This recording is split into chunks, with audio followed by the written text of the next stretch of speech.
Dans la même idée, moi ici sur le web, je vais aller chercher Paper Texture, texture de papier, vous aviez deviné. Voilà, je vais demander au niveau taille d'image d'avoir minimum 1000 sur 1000 quand même, dans les filtres de Bing. Et je recherche une texture de papier assez précise. Tiens, voilà une 3200 sur 2448. Il y en a peut-être d'autres plus intéressantes. Ok. Je clique sur afficher l'image. Je l'enregistre. Je retourne dans InDesign. Je sélectionne mon bloc à fond gris. Et le fond gris, je m'en occupe pas. Je vais juste importer maintenant. Fichier importé. Le paper texture, je l'importe dans le bloc. Voilà. Objet, ajustement, remplir le bloc proportionnellement. Et voilà, vous avez une texture de papier en fond. Mais elle est peut-être un peu forte.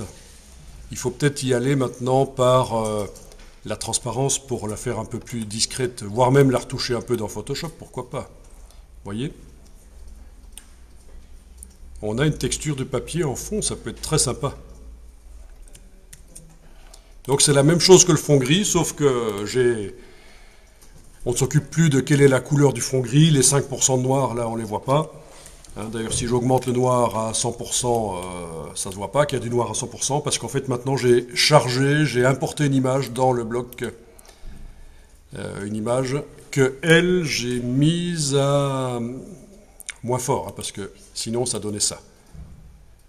Ça peut être sympa, ce genre de choses, mais si je veux juste un fond de papier un peu texturé, j'y vais mollo. Voilà, discret. Et j'ai pris une texture de papier au hasard, mais il y en avait plein. Il y en avait plein d'autres quand on recherche des textures de papier sur le web, là. Voilà. Ah ben ça c'est sympa, il y a une texture tramée. C'est comme un tableau ça. Comme une toile. Ok, wallpaper. Ok. Donc dans InDesign, je sélectionne le bloc, fichier, importer, avec l'option remplacer l'élément sélectionné parce que j'ai déjà une image dans le bloc. Je vais chercher le wallpaper.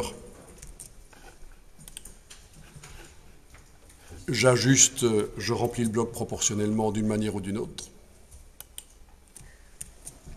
Et voilà. Opacité. Et voilà. Pour donner un côté sympa et naturel aux publications, ça peut être bien d'avoir du texturage comme ça.